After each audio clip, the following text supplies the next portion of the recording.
Dijeron que yo no pertenecía al uniforme, que un soldado que se negaba a sostener un rifle era simplemente un peso muerto. Algunos me llamaron cobarde. Otros intentaron quebrarme. Mi propia unidad se burló de mí, me golpeó, me arrastró por el barro mucho antes de que pusiera un pie en un campo de batalla. Pero había hecho una promesa.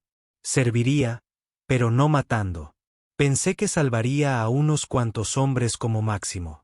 Pero cuando llegó el momento y se desató el infierno en un acantilado llamado Aqsa Bridge, me quedé solo y recé para salvar una vida más.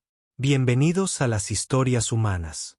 Antes de continuar con esta emotiva historia, cuéntame en los comentarios desde qué ciudad del mundo estás viendo este video hoy, y si crees que historias como esta merecen ser escuchadas, dale al botón de suscripción para apoyar el canal. Estamos creciendo cada día y te agradezco sinceramente por ser parte de ello. Dicen que algunos hombres nacen para la guerra, pero yo no era uno de ellos. Nací en el silencio en los pliegues profundos de Virginia, donde el sol iluminaba los árboles de los Apalaches como fuego dorado. Pero las sombras se colaban por cada grieta de nuestra pequeña casa. Mi padre, William, había luchado en la Gran Guerra, y aunque regresó a casa con la piel intacta, su alma tenía cicatrices que ningún uniforme podía cubrir. Se sentaba en su silla durante horas, mirando a la nada, mientras el whisky subía en su mano y las palabras nunca salían de su boca. Había sido un hombre alegre, o eso me dijeron. Cuando tuve la edad suficiente para darme cuenta, la alegría se había convertido en algo que recordaba, no algo que llevaba consigo. Cuando bebía, la casa temblaba. No de sus puños, no siempre, sino de la manera en que caminábamos sobre cáscaras de huevo, esperando el trueno. Mi madre, Berta, era una santa con delantal. Ella lo amaba intensamente, quizá más de lo que merecía, y cuando él alzaba la voz, ella bajaba la suya en oración. La vi perdonar más de lo que una mujer debería tener que hacerlo jamás. Y en ese silencio aprendí el peso de la paciencia. Fue un domingo por la tarde cuando estuve más cerca de matar. Yo tenía quizás 7 años. Mi hermano Harold y yo nos peleamos. No fue nada más que una rabieta infantil. Dijo algo cruel. Agarré un ladrillo. No recuerdo que mi brazo se moviera, pero sí recuerdo la sangre. Le corrió por la mejilla, espeso y brillante. Y mientras gritaba, el tiempo se congeló. Se me cayó el ladrillo. Mis rodillas se doblaron. Creí que lo había matado. No podía respirar. No pude hablar. Y en ese momento, mirando la sangre de mi hermano, hice una promesa que me seguiría a través de cada campo de batalla, de cada grito de ayuda, de cada aliento que di ante el dolor de alguien más. Lo susurré temblando: Dios, nunca volveré a hacer daño. La gente piensa que las convicciones nacen en las iglesias. La mía nació en la culpa. A medida que crecí, ese voto tomó forma. Éramos adventistas del séptimo día y yo tomaba el sábado en serio. No comíamos carne. Mantenemos el sábado sagrado. Y llegué a creer que el sexto mandamiento no era una sugerencia. Fue la piedra angular. No matarás.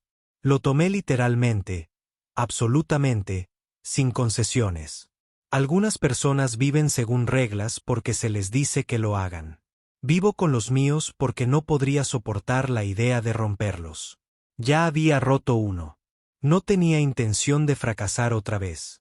Cuando llegó la guerra, yo estaba trabajando en los astilleros de Newport News. Tenía manos fuertes, una complexión delgada y un corazón lleno de conflictos. Vi a chicos de mi edad correr a alistarse, con los puños en alto y los ojos encendidos de patriotismo. Yo quería servir. Hice.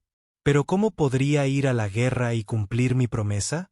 ¿Podría un hombre ser soldado sin un arma? ¿Podrías entrar a un campo de batalla sin elegir bando en la matanza? Luché con Dios. Oré durante noches sin dormir. Pero la respuesta siempre fue la misma.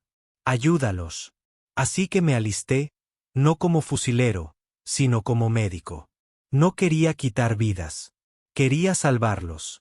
Cuando llegué al campo de entrenamiento, tenía esperanzas. Quizás sea ingenuo.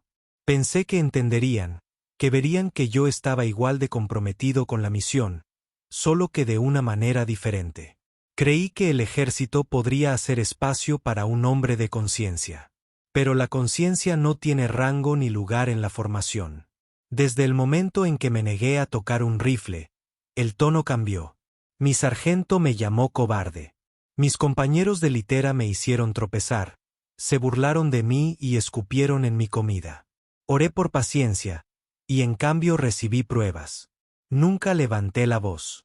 Nunca levanté la mano, pero por dentro ardía. No con ira, sino con tristeza. No me conocían. No conocían mi corazón. Y aún así, juzgaron como si fueran Dios mismo. Traté de explicarlo. Les dije que quería servir, pero no matar. Que mi fe no era debilidad. Era la única razón por la que estaba allí. Pero lo único que oyeron fue miedo. Lo único que vieron fue un pasivo. Me acusaron de desobedecer una orden directa. El ejército intentó llevarme a juicio por negarme a entrenar con un arma. Estaban dispuestos a echarme como basura. Pero entonces algo cambió. Mi padre, precisamente, intervino.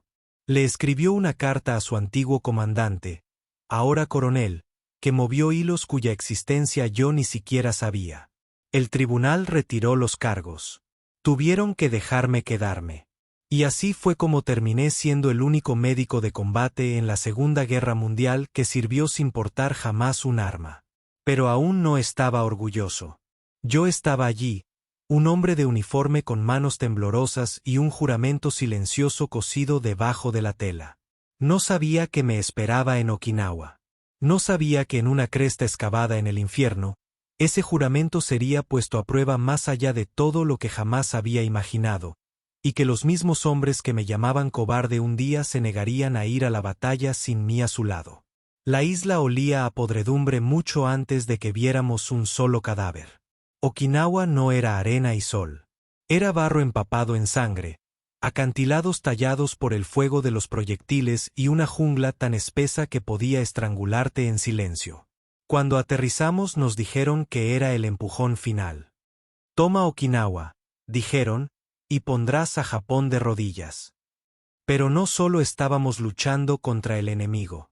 Estábamos luchando contra una fuerza que no se rendía. Hombres en cuevas, hombres en túneles, hombres que morirían con granadas aferradas a sus pechos solo para llevarse a uno de nosotros con ellos.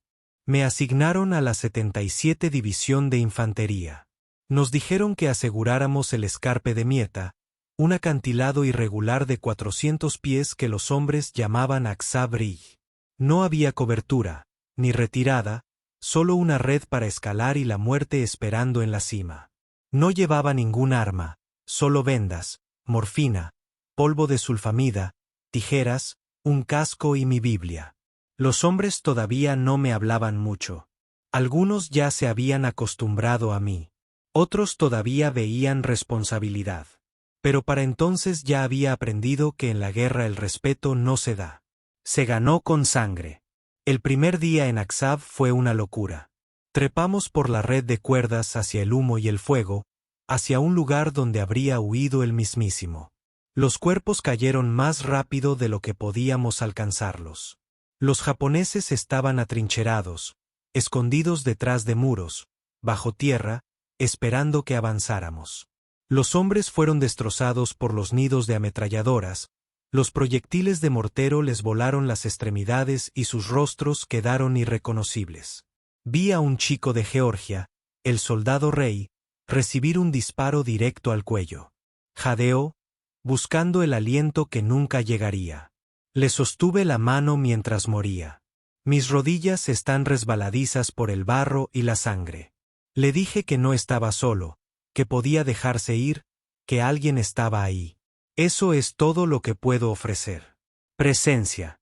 Trabajé como un fantasma, pasando de un grito al siguiente. Detuve el sangrado.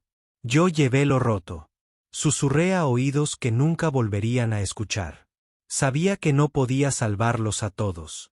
Pero tal vez, solo tal vez, pueda salvar a uno más. Luego llegó la orden. Debíamos retirarnos. Los refuerzos enemigos estaban llegando en masa. Nuestra línea estaba rota. El acantilado se estaba derrumbando. Tocaron el cuerno y los hombres sobrevivientes se apresuraron a bajar por las cuerdas. Pero no me moví. No porque fuera valiente. No porque tuviera un plan. Simplemente no podía irme. No mientras aún oyera voces, gritos, gemidos, hombres clamando por sus madres, por Dios, por agua, por misericordia. No podía bajar por esa red sabiendo que ellos todavía estaban allí arriba muriendo solos. Así que me quedé. Un hombre contra la oscuridad, un médico sin arma, una oración que se repite. Por favor, Señor, ayúdame a conseguir uno más. Y de alguna manera lo hice. Encontré al sargento Howell, con metralla en la pierna, atrapado bajo una placa de acero. Me miró como si fuera un fantasma. Creí que te habías ido, murmuró. Lo saqué, le vendé la herida, le até fuerte la pierna y lo arrastré de regreso a través del terreno abierto. Nos deslizamos detrás de tanques quemados, nos arrastramos bajo alambres, esquivamos balas como si fueran lluvia y luego lo bajé con una cuerda por ese acantilado. Uno a uno, fui regresando, arrastrándome, levantando, rezando. Cada vez que bajaba a un hombre, le susurraba, solo uno más, Señor. Perdí la cuenta. Mis manos estaban enrojecidas y ampolladas. Mis rodillas sangraban a través del uniforme. Mis brazos temblaban. Mi cuerpo gritaba por descanso, pero no pararía hasta que no hubiera más voces, más gritos, solo silencio. Al amanecer, dijeron que había sacado a 75 hombres de ese infierno. Solo, sin fusil, sin cobertura, sin dormir. Los mismos hombres que una vez escupieron en mi comida ahora me miraban como si fuera algo completamente diferente. No dijeron mucho. No tuvieron que hacerlo. Ellos simplemente asintieron. Desde ese día, se negaron a volver a subir a Aqsab sin mí. Yo, el cobarde. Yo, el que no quería pelear. Esperaron hasta que terminé de orar antes de moverse. Así de mucho habían cambiado las cosas. No porque les demostré que estaban equivocados, sino porque demostré algo más grande. Ese coraje no necesita un arma. La guerra no te avisa cuando te cambia. Te despiertas una mañana y te das cuenta de que el niño que se ató las botas no es el hombre que se las quita. Para mí, ese cambio comenzó en un barco de desembarco de fondo plano repleto de niños que habían aprendido a dormir con los ojos abiertos y el miedo enterrado bajo el silencio. Nos dirigíamos a Okinawa, la última pieza de la cadena que podría poner a Japón de rodillas. Dijeron que sería la pelea más brutal en el Pacífico. Tenían razón. Lo que no dijeron fue que quebrantaría a los más fuertes y perdonaría a los más débiles de maneras que ningún hombre podría predecir. Cuando vimos la isla por primera vez, no parecía el infierno. Era verde, exuberante en algunos lugares, muy lejos de los campos empapados de sangre de Europa. Pero en el momento en que nuestras botas tocaron el suelo, el aire cambió. Había mucha anticipación y cada ráfaga de viento traía consigo el fantasma de alguien que no había logrado salir de la playa. Nos asignaron a la 77 División de Infantería y nuestro objetivo era un lugar que los lugareños llamaban Maida Escarment. Lo llamamos Aqsab Ridge. La cresta no era solo un acantilado. Era una pared vertical de 400 pies de roca y alambre de púas. Y encima, un panal de defensas japonesas, cuevas, túneles y trincheras, excavadas tan profundamente que bien podrían haber nacido de la tierra misma. Nos dijeron que lo tomáramos y lo sostuviéramos. Lo que no nos dijeron fue que nos meteríamos directamente en una picadora de carne. No llevaba ningún arma, ni pistola, ni cuchillo, solo un maletín de médico, un casco y una Biblia metida en el bolsillo del pecho. Algunos de los chicos todavía no entendían por qué estaba allí. Algunos todavía susurraban a mis espaldas, me escupían a los pies y me insultaban. No lo repetiré, pero no discutí, no tomé represalias. Había aprendido algo temprano. No es necesario combatir el fuego con fuego. A veces simplemente hay que aguantar más la quemadura. La mañana del asalto transcurrió tranquila, de ese modo aterrador en que hasta los pájaros se quedan en silencio. Subimos por las redes en fila india, con los rifles colgados y el corazón palpitando con fuerza. Cuando llegué a la cima, susurré una oración. No para mí, sino para ellos. Para los hombres que me rodean. Para aquellos que sangrarían y gritarían antes de que se pusiera el sol. Yo conocía mi trabajo. No estaba allí para disparar. Estuve allí para llevar, para remendar, para susurrar paz en un lugar que había olvidado cómo sonaba. Apenas habíamos avanzado 30 yardas cuando la cresta explotó. Las ametralladoras abrieron fuego desde búnkeres ocultos. Los morteros llovieron desde los árboles. Los lanzallamas estallan desde túneles estrechos.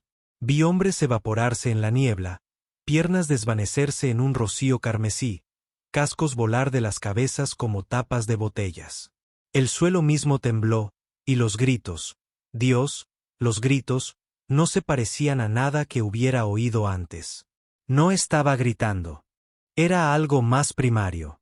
Miedo, dolor, pérdida, todo envuelto en un sonido que ningún ser humano debería tener que emitir jamás. Caí al suelo y me arrastré a través del caos. Dondequiera que miraba, alguien estaba caído.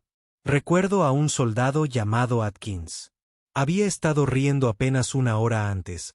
Ahora gritaba con la mano arrancada, tratando de recoger dedos que nunca volvería a usar.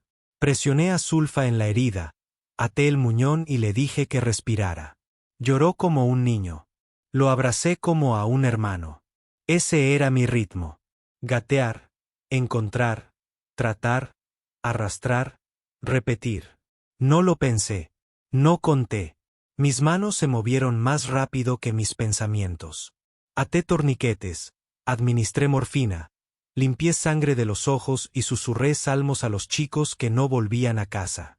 Utilicé todos los vendajes posibles y rompí mi propia camiseta para usar la gasa. Hice camillas con ramas de árboles y cascos.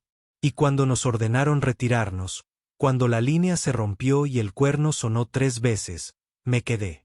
Las redes de cuerda detrás de nosotros se convirtieron en la única salida y los hombres bajaban corriendo como hormigas. Pero la cresta no estaba vacía. Nunca lo fue. Todavía se oían voces llamando.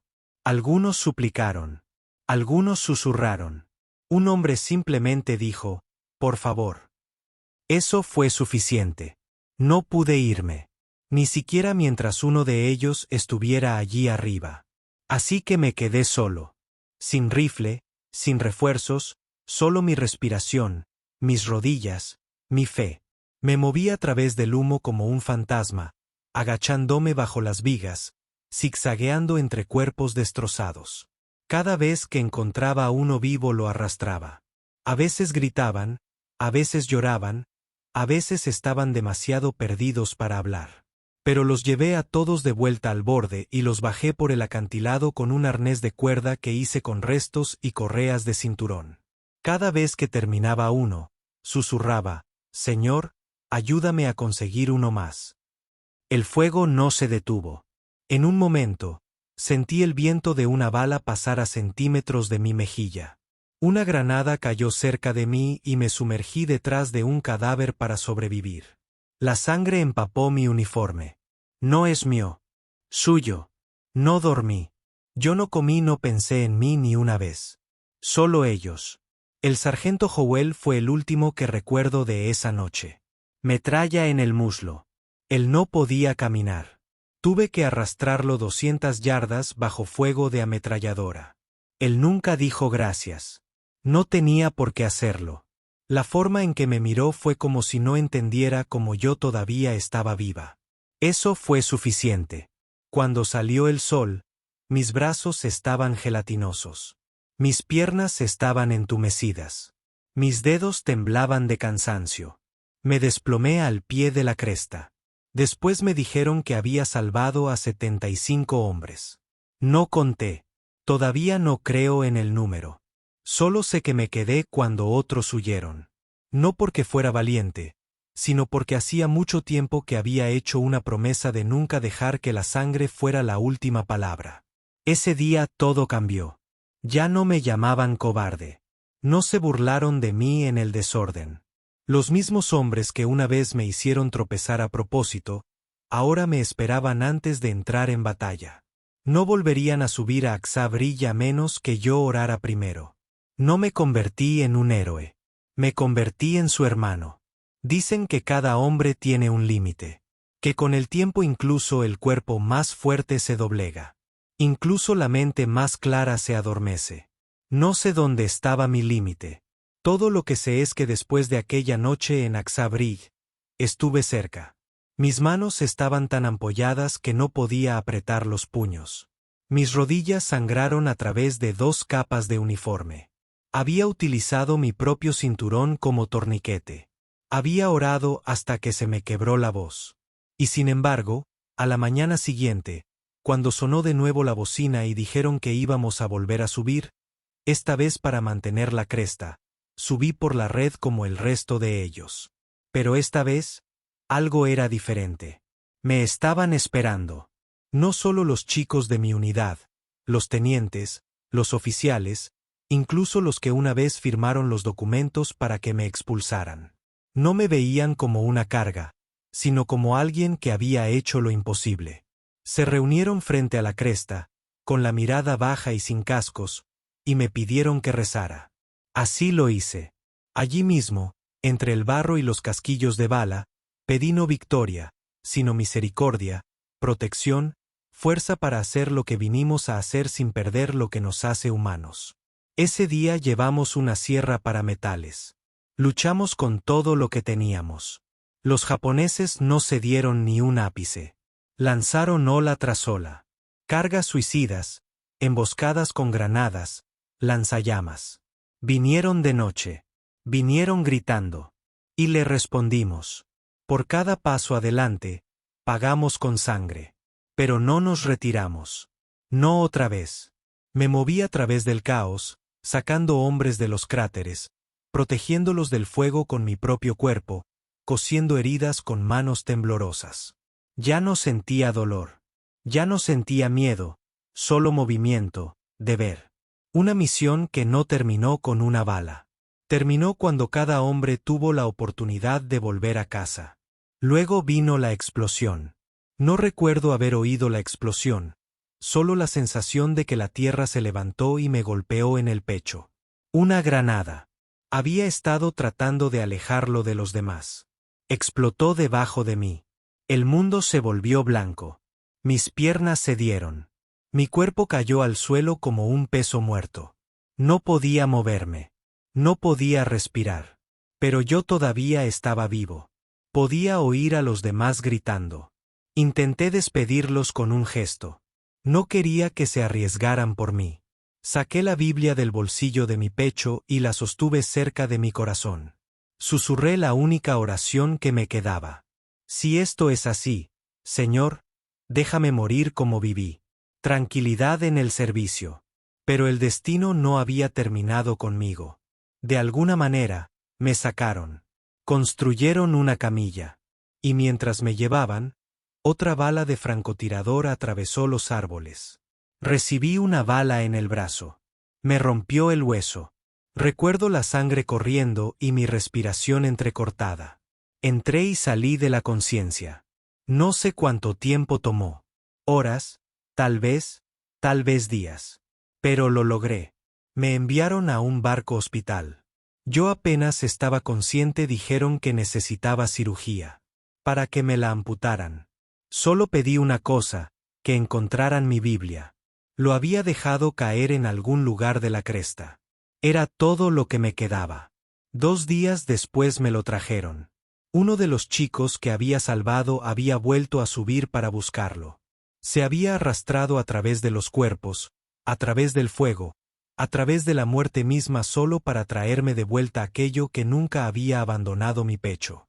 Lo colocó en mi mano, cerró mis dedos a su alrededor y dijo, no olvidamos a gente como tú. Lloré. Por primera vez desde que empezó la guerra, lloré como un niño. Pasaron los meses. Me recuperé lentamente. Mi brazo nunca volvería a ser el mismo. Me duelen las piernas con cada paso. Pero yo estaba vivo. Y cuando regresé a casa, me dijeron que el presidente quería verme. No lo creí, pero era cierto. 12 de octubre de 1945. Me presenté ante el presidente Harry Truman con el uniforme completo. Mi pecho todavía estaba envuelto y mi brazo estaba en cabestrillo. Yo estaba temblando, no de miedo sino de incredulidad. Me entregó la medalla de honor, la más alta condecoración militar en los Estados Unidos. Dijo, prefiero tener esta medalla que ser presidente. No pude responder porque, ¿cómo respondes a eso cuando lo único que siempre quisiste fue mantener con vida a un hombre más? Lo más difícil no fueron las balas. No fue la sangre ni los gritos ni la noche que pasé rezando para no pisar una mina. No, lo más difícil fue volver a casa. La guerra te da propósito, incluso en el caos. Te da hombres que dependen de ti. Momentos donde tus acciones tienen peso, pero paz. La paz deja espacio. Y en ese espacio, el silencio regresa. Después de Okinawa, no volví a asistir a ningún desfile. Regresé a un pueblo tranquilo, a una casa pequeña y a un cuerpo que nunca volvería a sanar de la misma manera. Mi brazo izquierdo colgaba en ángulo, los huesos retorcidos por la bala del francotirador. Me dolían las piernas cuando llovía, pero el peso que más me oprimía no estaba en mis músculos. Estaba en mi corazón. Algunas noches me quedaba despierto y oía sus voces. No los que perdí. Hice las paces con su silencio, pero los que salvé. Todavía podía oír a Rey jadeando en busca de aire, los susurros de agradecimiento, las manos agarrando las mías como si yo fuera lo único que quedara en el mundo. No se desvanecieron. Ellos se quedaron. Y yo no quería que se fueran. Porque de una manera extraña, me recordaron por qué regresé. No busqué la fama. No vendí mi historia. Me casé con la mujer que amaba, Dorothy, y trabajé lo mejor que pude a pesar del dolor. Mi cuerpo estaba fallando lentamente. La tuberculosis de las islas me quitó parte del pulmón. Mis lesiones nunca me permitieron trabajar de manera estable. Pero viví tranquila y humildemente, tal como siempre lo había hecho. A veces venía gente de visita, desconocidos que decían haber oído mi nombre o que traían a sus hijos para estrecharme la mano. Nunca supe qué decir. Yo no era un héroe. Yo no maté a nadie, no cambié el curso de la historia. Simplemente me negué a dejar que me destrozara. Pasaron los años. Las guerras iban y venían.